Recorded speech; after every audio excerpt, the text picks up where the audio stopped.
assalamu alaikum terinkan madu mukim bakando kin qenna sahil do bambo wada be sukuni to gondi jamwa xaw ben go terinkana gillitin to nga mala to nga oda xa sukuni ti silama hu ku inde ti kenkar yo lenki xadi masalan ta kurma odo axinu ga dome axinu benu haqqan ke kuna godi gana ko nda mahi kurmbo gana dabat kenkar o xili odi ga masalan tan dabar dome ti kenkar kun igani honnan qayu ga sikko xoro ben dabar ki haqqata iga anniu ben gi ma ga kartuno go ngana gollu ga kartuno tele kanyat kenkar kun serebe ganni bakari kamara bakari odanti odan mamodan na mo singa angara haqqatun kuswara lenki khadi nali masala do batten kebe gani honnan ka ko hirjende ado kebe gani qarancu gunga xawben ngari sigido gollu ku batte ke sunu na soronya waje karton tele kane hirungam fonta tele kane am gombet kinkar ka sadu billaro masala ken gondi ando mare mun name ku kempal maten karta masala bismillah kamara. Assalamu alaikum wa rahmatullahi ta'ala wa barakatuh. Alaikum salam. Wada khakumi wada khadangani bete endo khair. Nawari mogosirnga kamara odanti goda mama odanar mogosirnga ko oda kunlinga oda raga dambatinga o atia kata arike agani sano Abdallah sano odanti goda mama odanar mogosirnga angar haqqat min tuwar lenki gadna li masala do batin kebe kata kharancu genni me ganni kebiya ada na fangani kebiya e haqqatno ifatam pancini marum dangan kenkara e sano ando marum name kun kempano atia kata masala nga bismillah. Assalamu alaikum wa rahmatullahi wa barakatuh. Maram morbanas konye itoronga di jamunga ma be sugata ko dingraso o tinadanga ki endo khairgebe nawri mogosirnga sano yoga ten katu serbe ki akate kinni bakari haykilin godanti godan mamodan nar mogosirnga angara haqqatun kuswara qadi nali masalan takide do batinga yo lenko ga sene ke ko mo sene kharancu nya kamal lenki bayanga to kharancu genga asehene ana soronya wajina ana soronya ron kilunga arayin dunya na ano konditi kenkare yo bakari khajjo paye ku golludo sasana ko kharancu do sasana kharancu bu khani da ban kanki du kama soronya ni mutu yiki na khagi sahana maga khaji meno ngespirine ka kharancu ma khagi dabarni walla ka khana hinu walla ganya ni kan tanki mo ay ka kharancu ma khagi dabarna akam kharancu guriti kam mana ba inshallah kharancu ko deberndi mo o yumani deberni e deberni kharanti ngana simme nya fatti wal sonu ngongor ko mo wonde ta hadem men khoron antu yin khoron xam yin simme voilà donc kun simme mo woni yani o ga kharancu ko bagandi o gana kebe wori ko fonnoko agantu do kille ona simma kama ona suga kama ona kharancu gen suga kama o gana kebe wori ko fonnoko agal lingoda ona suga kama o gan qawa courage kinni soronga iga continent dabate mo o gana lampunta ko ngor nokbe ona suga kama anya dinan karanya ba anya sra ko karanya anya société karanya donc sugu ko ni deberne simme en karanya simme ki xabe o ga deberne on deberne o yimu bana da bawna ngana kharancu gen sugu soronga trinkana soro ku gana teringa ine fendeya xanyi mega ne fende ba dabate mo kombe kharancu ku o gana ni safana on sere kharancu go to ga safana on ti sere digamu to gi safana o yimu simmene o gana simme ona alla ayuliti ado fari hadith sallallahu alaihi wasallam oni kefe nokbe gan ka kappe bana ngana digamen ko labuda na delile nyarti delilen ko xabaka kannoko alla kitabe ado faren sunna sallallahu alaihi wasallam yo kenyani bakari est ce que vraiment ka ho wa khamatan khaga golingana anay kunga asika woke asigiro kharancu genya battinga c'est à dire que ibe gana kharancu ge bagandi anga ko ni soro iga ngara ni kebe gam fonta nyana kharancu ge no wala humbe ga kahne ma humbe ga bakano gondi yo ko fongo maka ko fo ko orto khara soni kharancu ganon ko fanya yo ko fuko sugani me kam hakati kebe o nya de berni ibe gana kharan suge be safa annaro ko fo kenoko kharangi dante tele ko fo ke taagu tingira mana daga kenoko whatsapp ko ben gar wala facebook ko annara no ko natindi ne deberi minnen suro minnen bono suro khoro ko ben gar don igo kane o kharam me gen ino aray yo khasasa kundu afaga sino fili baka wacha ko fo ke o mu golli domi wati be su wangana kharan suge deberi antaka c'est la gana nya kharam me ga nyimme maka fon 40 yo ana hayanda ana wala ana fayanda no ko benige suro ana ko no ko benige bono ana ko wala kha ko fo kenke o fam golinde kha ko fo ngoma ya ka fo ngama yo ka fo ke yugundo ya haru nyani ma kha yugu duran wala asuka o mantinya na ka ko ke no gondi ko fo ke yugundo ya haru swan yugundo ya haru swan nako et puis o manya sonin karas o nya murtani ni bana murtani soni ko nyen murtani sonun ko kharan sugano wala ya fono ko foke donc yugungano ko yagaru ngano donc gelli yagaru ko est ce que wanya ngana kharancu gumba gani wala ina khanu ko ngata parce que ka honya yagaru na fontaru na ko ndi bien sûr yagaru kharancu gumba gani ni yagaru ngano ko ga kharancu gumba gani ko ma maro buna jagana awo ko fuken ko aw kharan sugu mbagandini ado igob gob nyani lanti stokon kon khaya kharu moy ga kharan sugu mbagandini ko yugu ko khagi bagandini mo mashallah yo est ce que no waxa ma ka c'est à dire que khaga meñi ne khaga batun da barni ko ina kharan sugu ni sahana ko soronga anay amadu ta adabar ni me anna kata sahana kam soronga hayna résumé iga hayni kebe ga am foronta nyana no wala kebe ga am fonta wala anke na sahantan anna wala raison no nga ina hay gana gimu kenya na gama gimu ga bon anna kata rectifier ndudam yo ngar kono na mo gombe ta fana ko fo ke gengi do asiginte ngeni ina gangollondi ko fo kenoko ina ti yerdo khasuriye sere sudo kharan sugu kerginare misali wala sere sudo kharan sugu sikkinari odi ibe wacca anyam vaga simen ke tanga sefen kebe kam an sefen sumpu nya kam ba sefen khatinya kam sefen bone nya kam ba anna safa kharan sugu kergi ogani safa odina rek dono odi gana rek dono wa khirse kebe ga ngoto su kharan sugu mana o khirse ngen serebe o kharam mo gene be ani fay agani fay no kubeni gisro ana kuna nanata yere anda ke kille an kille ngarade kha walla yibe angara su deberi normal ana tanda anger kuben deberi kundwan o ngade bern me wacce sunta xame kam asu saferi bo ko fo ke yogon daga ginima ko xarangu din dono yogon daga Europe yogon haji nun daga ni donc vraiment anya ko galam pour taxe gengen kem taxanyana taxe nyana kita fe ko kam whatsapp ko kam do facebook ko xaw mu nanta ko xaw me xala o me xala wala o me xala to ko nanten o suwa dibi bani wona meta o nya debern o su gengi mi hakati haji nun daga ni sasa donc vraiment soro la to mi ho voilà serenju kan taga debe xore no yogon tere tere kadi wala kenya ni kharanchu ku lenki gelana njope ke kharanchu ku bagan gella khan jope do sasa na anke nyime bakari anda kharanchu ku man me bagandi do lenki na yo ke no ko ngir kharanchu ge be bagandi agib gib gibenyan bawoni nga kharanchu ge njopana lant siren siri ni kamangi bagandi ta mikati ngi kharam mo ga mekita sil khalul njay sollu ngenyan kharanchu gana khor khor yani atnda bakari angana kharan sugen deberni maxa gobondi kembere ke lo hakati nawtu lo sinu fono kunku lawa nyana khasubani ken na kharan sugu kergi mesafa khasubani ken kha ke nga khota yani allah yigo ilaw gobon men mais est ce que wala diga khoto kitino wa gella gir ken gota bon ko fo be hakka isusu kofmanto wacha lanta su kon ban ken hakati be ngeni ndi fo be be hakati be ado sasa na konta agebe nyan khola ko ren katiya masalan or fo bugande o gor to gora faare sallallahu alaihi wasallam or fo bugande o gor to gora fete or fo bugande o gor to gora tambo or fo bugande o gor to gora khinta or fo bugande o gor to gora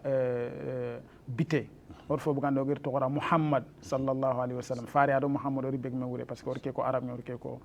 soninke voilà fo wono gado gir to fo nan kaye kharalle ma kalle agib nyan oranta skon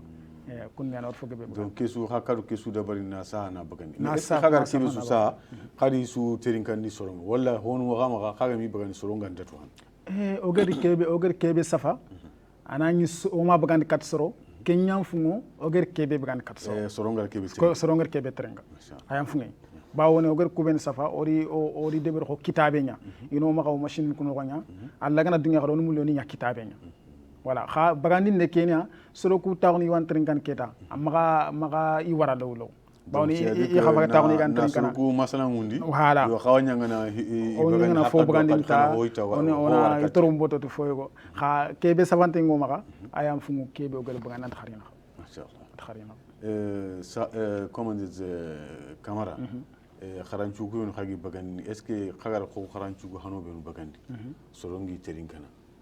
vraiment qayminu da qadatu nanti soro ko idan hakitay wala soro ko terinkanu ni tan parce que angana hay hon intéressant honga il faut kan kebe ko nan go nyata ya nan hakikita est ce que vraiment khada ngana soro ko golingati kharanchu ko digan ko no khagi yo enquête ni la siran siri bawona angana ni golle ndeberni an deber soro ko ada angere deber soro ko ada no mudina nafanya kitete nke yimda nafa me nyim nga kinni sonun ko agem nya kharansu ke kafal bawon ir nafa kitate bo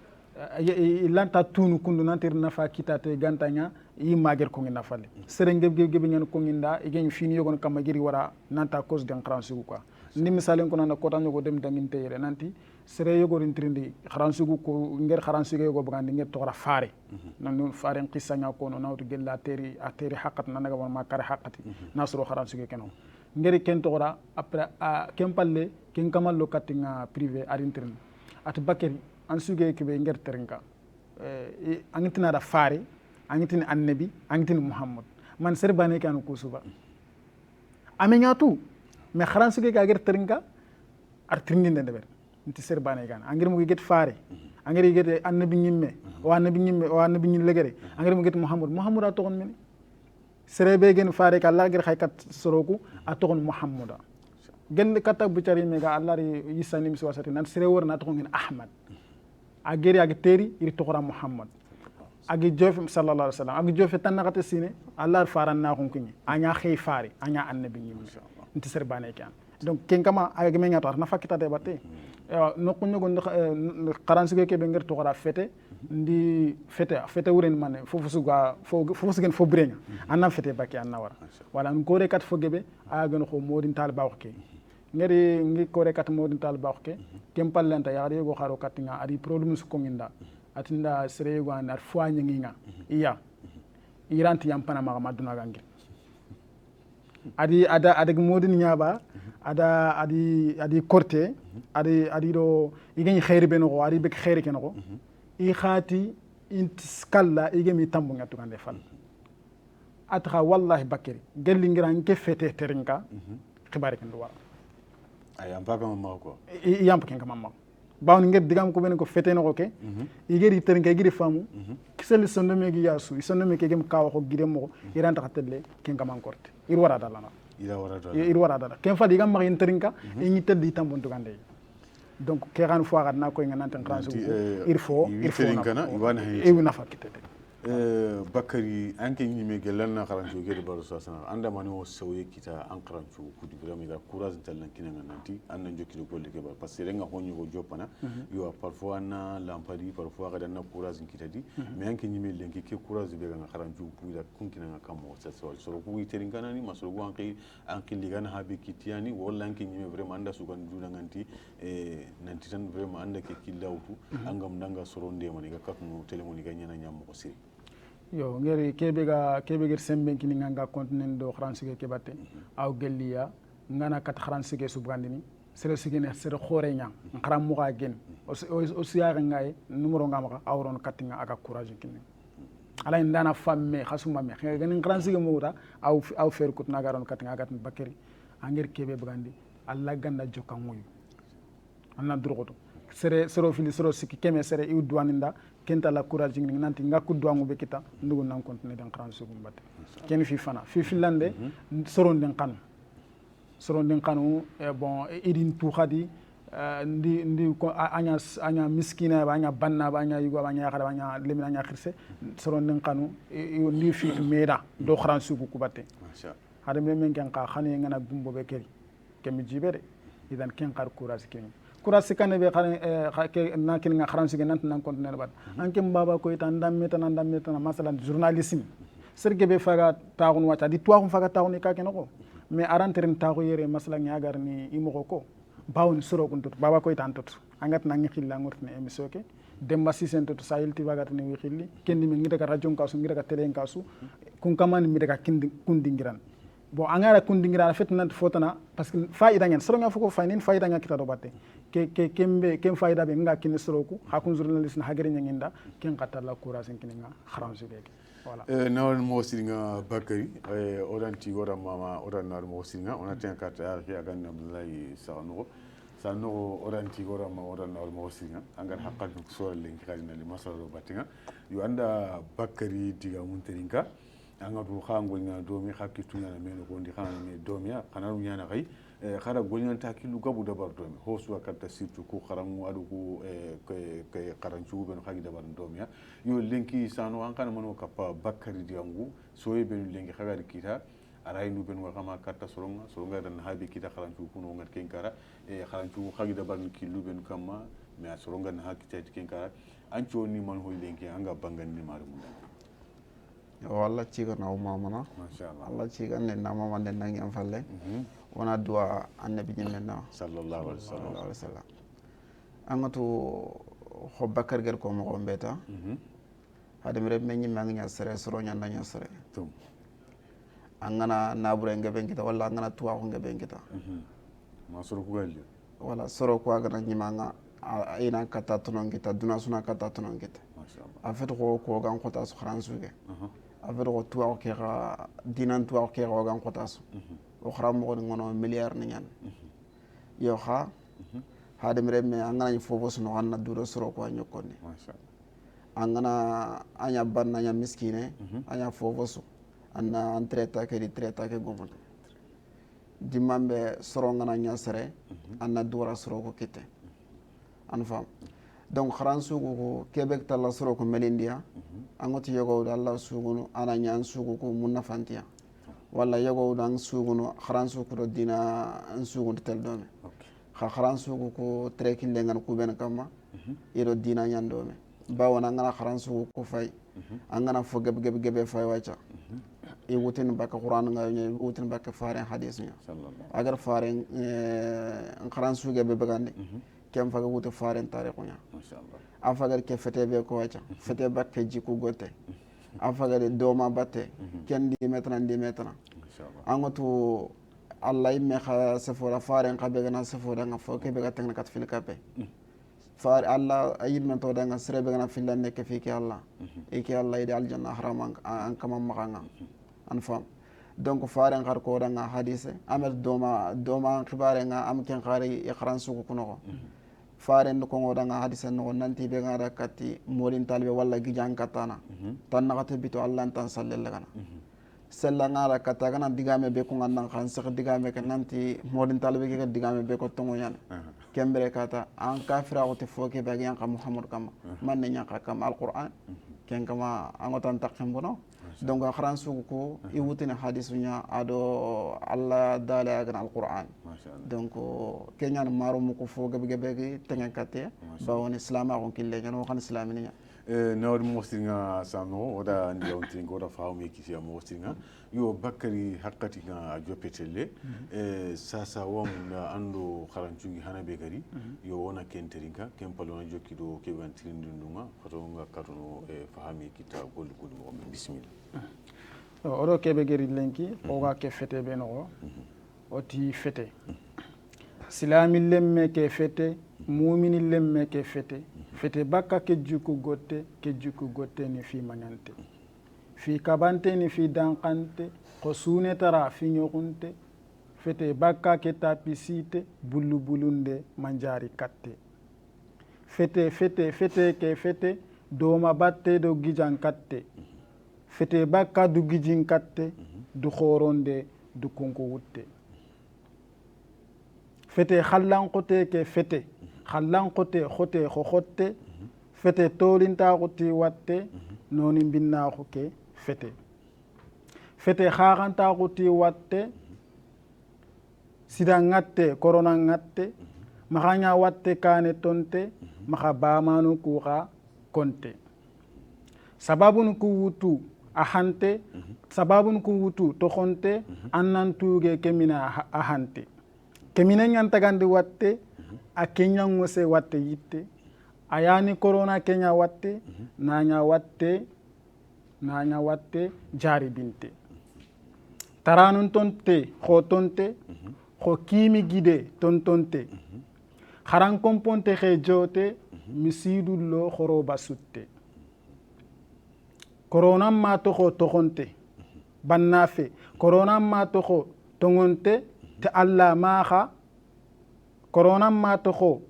tongonte te alla maha somunte corona ndo kallenti yette mandanya serebe sate sasa serenke sankunte hinne beli sondon kawante anga hintang yerembette amma dema natali wutte angana fure soyi kakite ani duya soyi kakite anga hin so fi hinnante yonkindo feten nan fete anya finkinte lungunte anya mumunte murukunte sangankere fi sununte golo ko dimanya kambante bango ba ya khanji gotte du mondonde du sunongotte du sugunde du dambi katte woyi ñimmu woyi mbutte dinden konu woyo tonte kaankere woyo joote du karambasunde bonti bonte du derinde ho kaccinte wuyankallake langante suwambambaxu ke fete suwambambaxu ke fete banna bexile ke fete fete o kuntantu karinte anga xin xaja kori yitte lenka kara allitankitte anke ñaña gunjerinte tanigante jerunte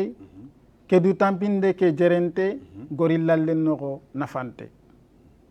sinon bitom me xari jate ñaxantaxu furen batte xojen fogu foro xotte wiyana ña kakitante iti duwawu ñani hatte soni bade fi haramunte bamodi ke jumante fete ñaxami fana fete daru ke tan naxate furen falle ke duwata ahante yo kiyani fete ke be oda gere kiyani fate bi hala gere voilà ke xaran sigano gor tora fete yo kamara anga kibe sukono xaran cuwe ke no ke nawtu gelli wate kara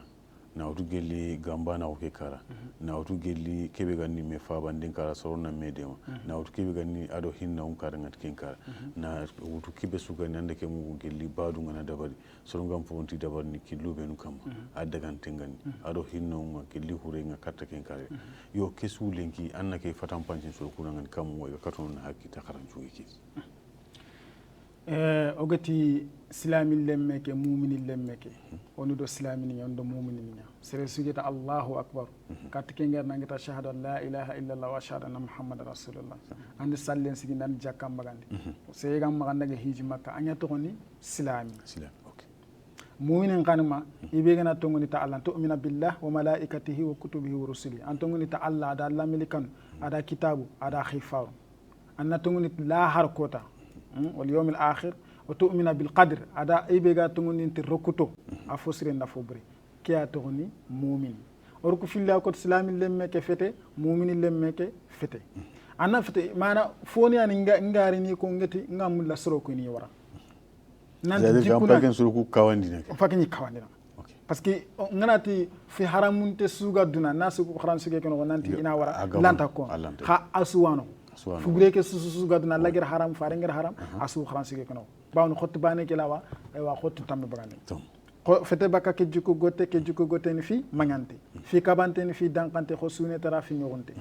sune tara serengi mena beren tufa ana illa tram a ñogunte ngeen wala ñogunte ke ñogunte en surtout xa sune fini kubeni ngi kore katya yere serengi de beren silama ko kenoko e ñogunte ñaani silama ko kenoko adu mumina ko kenoko ikabanti ñan silama ko yimi e ñogunte on to kabanta ko me final e ñogunte ñan masala ñogunte ngeen ko ñogunte xar sergi mi tan na wara anke ñimme anga nanti hoani amade ko wala anyo ki daran teddem e ñogunte ngeen kenga mo gombe anga fi buru ko bedde berne e ñogunte na alla da konde alla ñaqiya konde yo me kamara no kebe anga corona ko nano gondi wa corona ka asigiran ni man hoylen ki xaran chuke no ko manci gangar corona nano gondi corona ke kato bu charke nga ndi du kunku tenko masre angana tuwa kita ananya ko mefe angana naburen kita ananya ko mefe anga kunku mutu angenda sere ran taxun domi andaga maslana on ko rek sere ke fiano na wara haramutan ado doma batte do gijankatte masala na kat mon dal ko sajungu kore katti akinga mo gombe faarenge gongondu be gongo katti kinga lager gongondu be gongo nanti fili kapenge ona waratan wala on qostru katti corona ke nanti ona katti ngaro no corona no nti ona fete ti torin ta ko nyatti watte corona mbogu bito an soro nya wala iga video ni beren iga fokon watte keda iga torin ta ko te alla watte nya girditi oga soyin oga yilen watte ke soyin masalan sere gana tirgiso ina wuru bakkey ina te bawno corona yani kenga haram tan dina gen ko Allah watte yana gerrita Allah to gena watte sugadu yitte way ona Allah nyaga ta Allah ha o to ko tawdul ta ko watte ka o misono wor nyako fuan sang fonyan on ko siro corona ki yim no aga ager kebe suro ager kebe bonande corona nger kebe bonana sankun to da iri école ni texe iri killun texe ando sereran taxun me kara xaga masalana aywa aka duna fo khoron ko akharange trende kendi me ku susigi mis khar misidu khar salle on takate salle donc ken fo arfo gebe toro wa o maka ko fo keno mais kon kende be agira Allah subhanahu wa ta'ala donc o makawa corona ke o makawa misol donc corona ke kadi ameri islamian tayna islami mana raga wala comme yinya kon mo gombe wa itan kafir ni mana raga agirti china kendi me khada gana agirti china sineni magana créer yi magana deberi Allah ansigi Allah watentam khari magana créer Allah ga magdu nanti créer est ce qu'il a wa deberan donc watte ki ahamint islami maga ahamint kafir maga ahamint banna maga ahamint miskine maga le minal ba khirsa ken ana so aragan watte ken khas watte khasuga jarandu way idan o kuslamin wotnat kemini ngo maga ayangat fofosda wonaro yimi gara nanti watte ke kada la wa jara masha Kamara lenki angar ke kharancuge be gandi kundu ewa an sunu mare mun dangani manho be suga kanni ke muku an sunu da manho iga katuno digam gutangana iga golnati yo wasu be maka yanka digam gutangana iga golnati ya kenya ça dépend de mila o terinkana parce que yogo iwan terinkana deja yogo mulle yinan terinkai mega ana ngan kan ke mulle mega muku me safanu kugungun ko ala yana ala kungun karangan angana angamula na safanu ku kara annan kan ke kara sunin kan ke kiano gero kara kharan sige go nan sereni khannen kara sereni damben kara sere suga ke duna annan dinan kara an kan ke anna kara angana kan ke kara ang bakere trinkano wa trinkano safanu kungo Allah wi safan watange haminde ma bakera ndi safa ma mi safa parce que amma kan ke mgudono anya kan safanu ko ata angini khara Allah na fakita yo d'accord mais bakari c'est à dire que haybe ganta bakari walle munda walla ganta bakari khane muke munda anna na hedi kami digam ko na yiko voilà aga digam ko ko noge anna hosir ko ko ganna hana anga dun ndi keben tan hana anna ken to sereta ma ana sereta na hana parce que digame ke asurante wutini khasir suga di an kadan kan hen ma khenge do haybe ganta bakar ke munda golnyata digamu benu iga hona hana ana barajin kita an kana barajin kita sano sa so natin yakata sano o antronga bakar gara kala juge bagani ki hakatiya yo ay me gira ko nati haybe ganta bakari walla ganta bakar kala jugunga dasi manganta haysiren kam mangar hosir ko mutu an kala golnyatiya yo an masunu mari munda ngani man hoy kharan jugu ben gakko nini ya katuno hosir ku sar sere sugar nanti kebe ga anna hana anna wut kay moy anna golnyat kinga kay ananya daga na o password nan daga kebe sugo ama ho bureko bon sere lanta su sagar nangat nanga golnyata su ya kam man kagar ho sagar anga katuno golnyata ya kan kana hana kumban wala kunu yani ko ita ngar ko mo gombe ta kunu yani parce que ay megar diga me kes ko wachar nyama bawana hadem reme anga nanto ko breke no nga nyime finawa an kello no an kilu nyanna ran sonno me nanda duna sulantan xanna to an fam duna su galantan konni donc ko mo gombe france ko serenge bu gebe ngi trenkana yego trenkana nani ken kamantu lay met ta sabudi ko wala ken kamantu bakari memula xaw france ko mulla voilà c'est ça ade xanu do man ne bat parce que diga mo ben gay mo nafa ngadi voilà parce que ari waju nana ngana waju ni miside no yo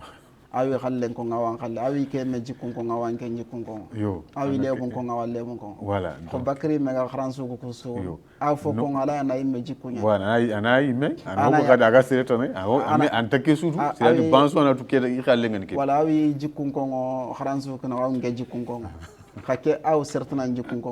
xamane no mun na fanyeme agar ko ben ko e go baka fi burku kam wona ko to na golnyati voilà ko ben o jikun ngani ya khari agar o waju france ko no na ndai siru nyaga no wuta ndai ga manya wona lati ko wala wona lati bakiya ado khari agar kebe ko serengal kannan khanne nyato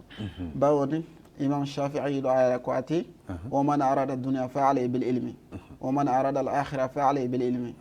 sere el fukannan khara ati bega duna mulla kharangana ibega la khara khamulla kharangana angana kharata an duna kita anna ila la khara kita khanga mo kharata ana sankunte nyen ko ana folmanne ko allah de bernan kenda fo bref ana kem folmanne la wambini donc agar kebe ko xanne ke wona khara angana arabun khara siringa angana français khara siran khan xanne ke man ke okay an soni ngan xanne kan naken khara parce que soni kon ke ayet situ frère tu jegetu dutu fina ngana dutu ani ke nyam fu sangar tanan to ko donc on continue ono mo xanne ke khara ko naari mo siringa sa no odanti ora ma ora naari mo singa bakari antronga sa no digamwa yasima ada hokaya mosinga situ faritu anyime dutu hana na sigiran kanninga anna annan kannin kara comme ça angana kannin kara walla angana kannin toni an kaga sigino usi anna kadu senetan kanni anna kada faram panci anay anto wondi khanu to anga seneta battenga tiken kara yo sasa bakari karancu hillandi be angari to dangali sasa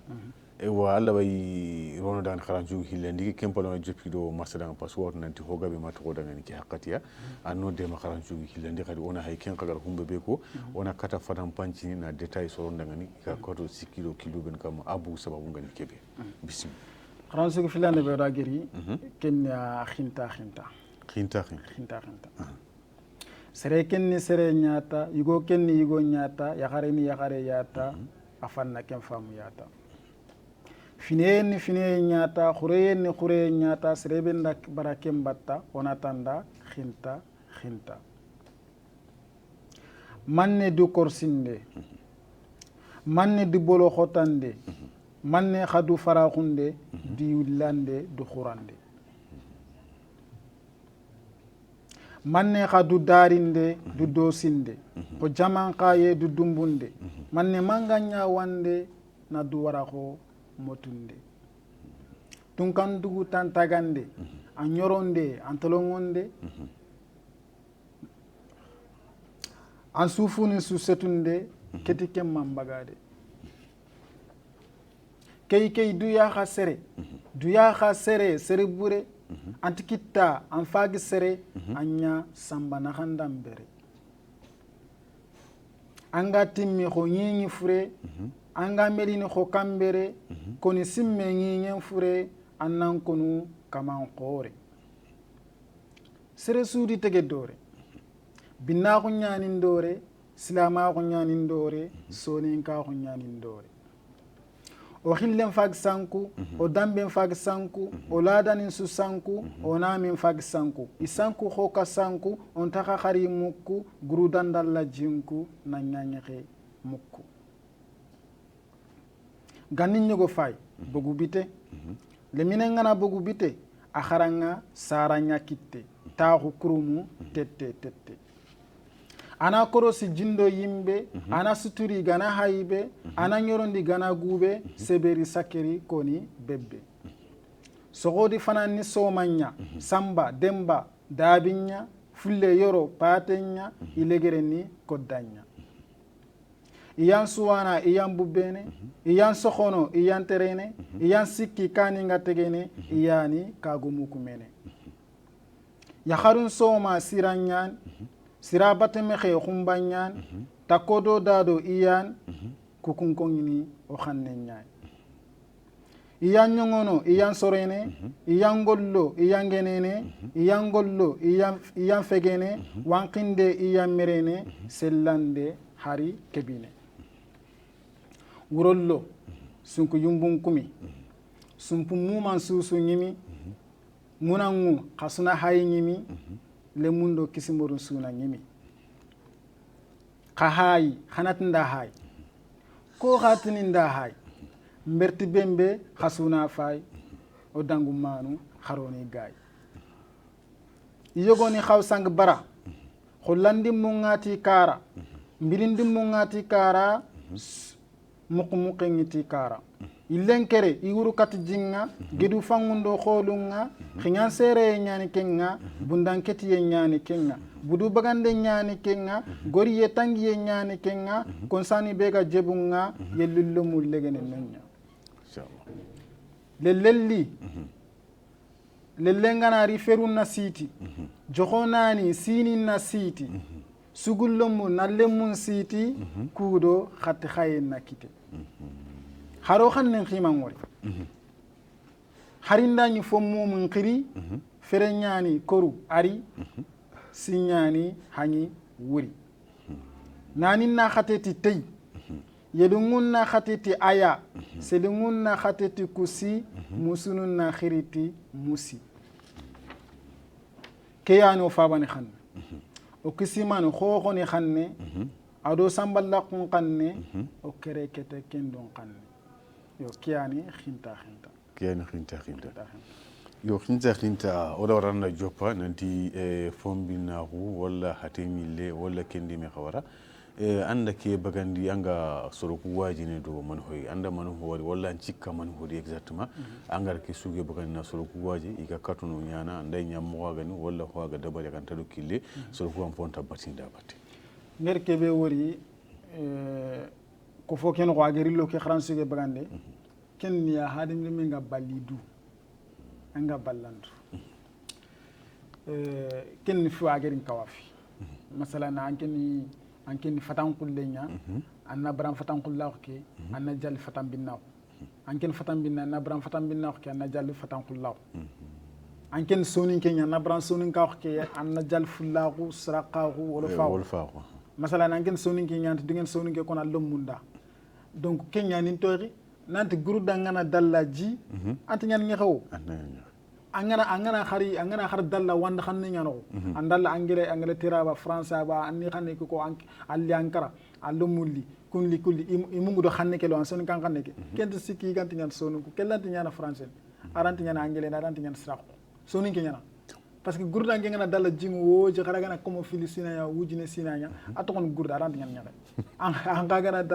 angana dalla wandu kuno anga fulle nya andal fulle no soni ngana ko sraka no kelanta ngana fulle aranta ngana sraka aranta ngana olfo soni ngana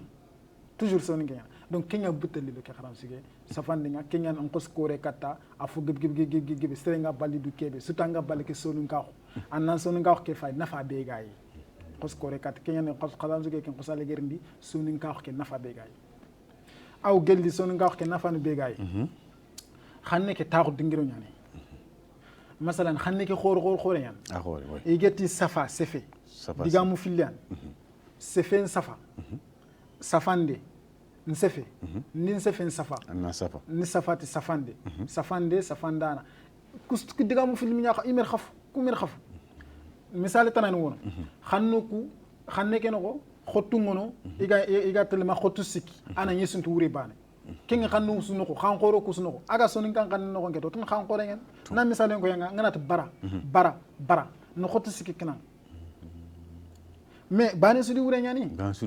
ngana tan bara fana nguren man li findi baraki yonat gari ken gari to ngen bara filan tanda bara nyi nyam bara ngero baba ko ita do abdallah san ko faka ta ko nyi nyam bara nya allah nyi nyam bara sikande balle lemine ne ga indan daga jiro ba abara xanni ngeen ke ku sikki su bege ken fet xan ko renga ba na ona siriti si kati di immensi baba ko eta daru adagi immensi na yintembege si to ngono masalan si yigo ñan ba wala si ya xare ñan ba kendi me ku gub ni xanne ken ko ma wa hakada dere idan ken xannya aga ko na nan xanne ñan am xaw balde donc ogana hay sonin kenga akayni xanqoro ni akefin xanqoro de faut ko anan konia solo kuna xarina ko inako parce que angama awgama xara warant ku bagande ngore katya xari ganni angana sonin ka ke fay o faaba o kisminu ku masala ngana tanna am fa an kem pa ba ton mam pa ba an fa to an kisma fa to anko xa fa to an samballak no fab to kere keti kende an fam kuzu wacha anger kuzu to kuga xanne ke no ken xanne ngeen xanduro kent ngeen xanduro ko re kat ya xadi o gana sare masalan baba koytani ima soma ngana gir manen demba wala samba ngana gir demba ngana gir pat ila akhiri ya harun qasira ngana ndukusu ko xaran suuge ken donc ku wacha ku kiteno xanne ke banano li fori taxadi nanti o xanne ke xore inda xari si ñande o gana sinqi bi ado gana harim men ado gana nanqi bi ado gana jexanqi inti bara ko ngel mo ngana abdallah ngana tintina abdallah liyere wala daga ngana ya xatana ni xatana tan mertel don xasin kantina wuri wala ngana isgana ta hani fere ari kor nu kus ko sugi no yeli ngana ta aya seli ngana ta kusi musina na ta musi kugu biki xanne be ken fet xanduro idan angana taxu nant ken fet xanduro an kat saqe kamo anara xanne ke xara angana xanne ke xara ana harame anga ballam pete kan fatam binna ke surtout xa anna bara sonen kaw ni suge kerto ko wat kamara odanti goram odan nawari mo sirnganda sima suge ke soro ku idan ha gabi kita suge ke no ngati kenkara yo hayke lenki angara ke suge be bagan ke xaran suge be bagan kundu anga sunu soro ku dangani manu suge ke no ke iga batin do diga ko ben angari ko iga katon na hinte iga golnya tay kay maga bakar kamara gi mi hayde me ina xaran suge ke hay kebe sirengani ina sagara bakay golnya tay yo kebe nga kono maro munda to bebe gi ma kharansi gi no gari muindi nyako nanti soro kuna wara ken du khurani ken du khurani ka Allah subhanahu wa ta'ala arko kitab nonga nanti ya ayyuhal insan ma gharraka bi rabbikal karim alladhi khalaqaka fasawwaka fa'adalak fi ayyi suratin ma sha'a rakkabak kalla bal tukadhibuna bid-din Allah andi yaran sufun ku setundanga na nyeso danga na yaqul langa na nugunil langa na anya fatam binne ibe gana te ken fete sanjen bal tukadhibuna bid-din hari tambonin kota nya garan mana dina tungun kota la har kota ibe gana kende bersu an la har kota nya garan wosu ibe maka ken ya kebu khwande onan dur khoto na fam nanti sereng nan qawa fierté ne mana an nan qawa wasi yande berni anan qawa sughunu anna du ko tan fitegi nata binne denk mu fitegi c'est nan ngasuti kebe anyi megan kebe ko anyi megan kebe magay letna ngi changer pourquoi ngat mo nganya fu binne wala fu le pourquoi kenya wasi ngama marum gunu dina kenya fa mashallah yo bakari haykelengi o hinna masala ke no nyadi ku kharanju khoro be lenki angi bakandi o war ku ben teringa wotu nanti kuni kharanju khoro nyi aray mu nyana no gonga golñanta killu ñumen wano ko haybe ga ana qarancu ke daga ngara hay walla ngara hokkitadi allah hinu tanga golñanti annana he anni bagan anni koy sorotano inana he yo lenki kompo ben go koy son kan kompo iga de sigindi iga kharangino gondi walla soro ben go sigido qarancu gum battingat kenkar est ce que vraiment son kan kompo ku khado soro son kan kompo me khalay anay jamani ke gayta anay son ko nyani ga jamontania khadiga me khala khadiga golngana domi kebe sugani kharancuge wala kebe gan arayinde so ni gawo gatele kania ma kharangi gatele kani ma honna ko nga kharanga kendi metana parce que kharangi nganta no rusia daga ikani akita nga khote nyanti kenkare yo angir kebe ko oroye golle ke fana fina atafana odo sere menyi metu ha allari ya contact kharansu ngatelle gatelle sorongo muru nan kharansu ki na fangi ya de lemne kebe ga ku bagandini on kawa na wori très bien allari nga sorondo muru ndo Cheikh Abdallah dak dome ma e dingiraki to nyani wagadu sani afaga sokoji e president to nyani gande ali bubu gande ado khiri nan to na li segeta o daga segeta day ko fo mo ko ngoda nanti murtani yere iyan sikido sonin ka khubate serebe ga ku gollu de ben sonin ka khuda am khawanya na nganta nako ado khiri ato na do to kon safa e ko za so be ga iri ko do bagandi o wano ko wacc odi donc kendi me sir bano no be kha ido sir khoro nga golim de me cheikh korera khar daru cheikh sidi korera faga al mama ko badar sona mesi ada Abdallah khiri akhata ana feru kuto contact mo diga me kita mo wonde bawoni foko xanne ke o xanne ngurgi ndano ñano ya o kuranta konde parce que trinde ne ñalle ke c'est à dire que yo c'est ça parce que ina khatrin kana ida wari khaga gollu ben kam gollu be de berni ite aranti ñal kundu labuda onan tinki ya odiga golin dem mashallah kenyani anda ko bakari oda yumanke kunyaga ni khirsega ni ali bubu gandega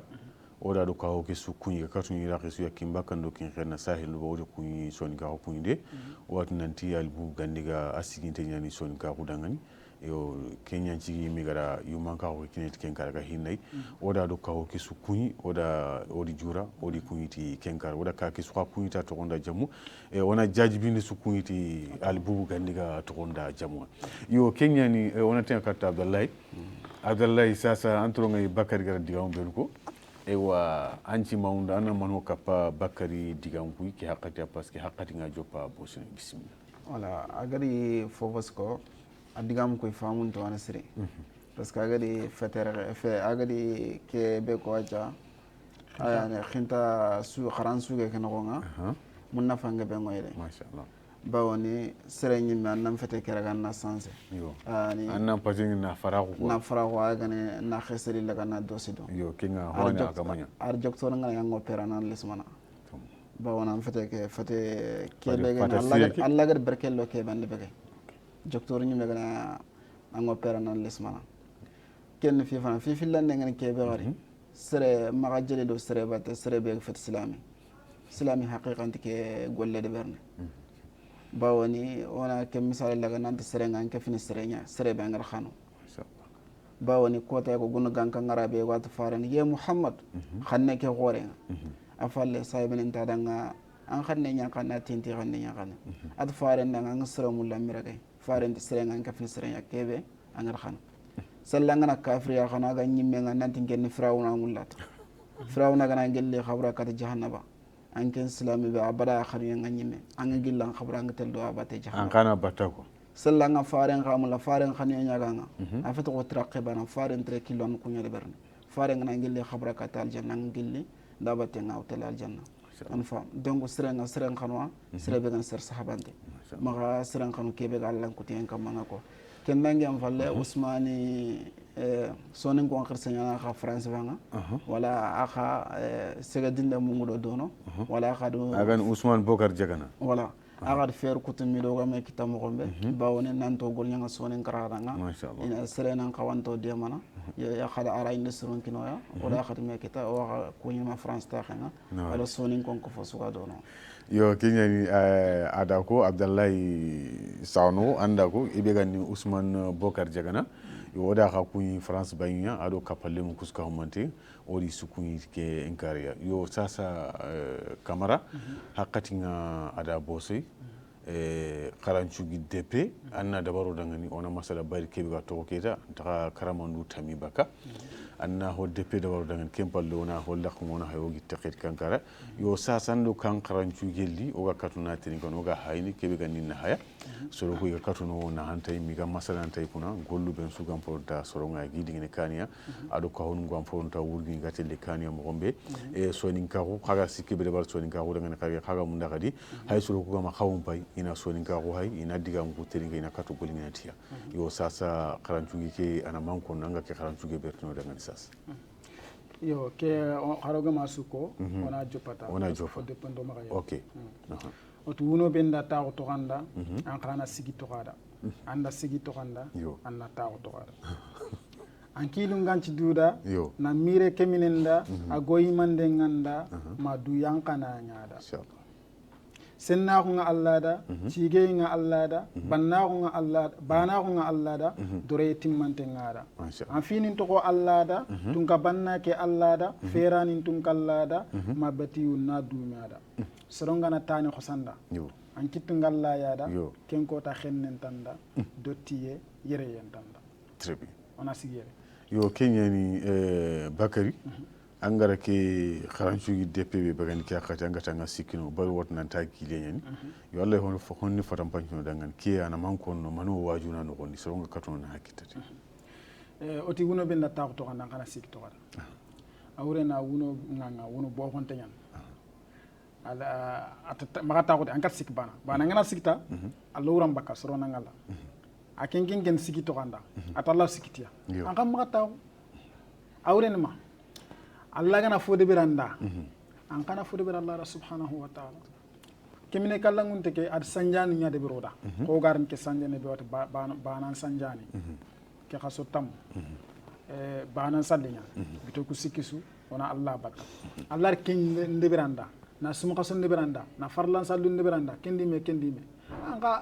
bana an kana fode biranda an man de biranda an na ciga na ku fanna mam keno get senna ko Allah da agin subhanallah walhamdulillah wala ilaha illallah wallahu akbar toujours adkar nyan serenan qawa biresu anga kukon angana kuko keta bire man Allah man de birnanda serongna tani khosanda an kittu ngalla yada ken kota xennen tanda dotti yere tanda an digame ke fam oda fam yo kenyani bakari ndasima ida o signal d'abord inanti hakatinga ada baga e wa odan tigo da ma odan nar mo siringa bakari kamara ado abdallahi sagano oda khatigo da kam oda nar mo siringa lenki khagar hakatin kusura khatina li masala do o batinga yo kenyani terinkanu mare mu kimbakando kin kenna sahil do bambo mo tani télévision kanga masalan ben bagan na kadangani kebe gani daga yekaniya ado ho sugan hirjindenga kebe gani solon daga ndinga kaniya heni sisirun konni ngat kenkara yo lenki masalan ngoro akin ben gani domiya lenki agani bakar kamara ado abdallahi sanno oda khati oda khama oda kanar mosirnga khawm ben go terin kana gelli tinto nga malato nga oda khati ga oda khama oda kanar mosirnga lenki masalan o kempena kadangani ray lenki oda khawa haqqat tanay assalamu alaikum wa rahmatullahi ta'ala wa barakatuh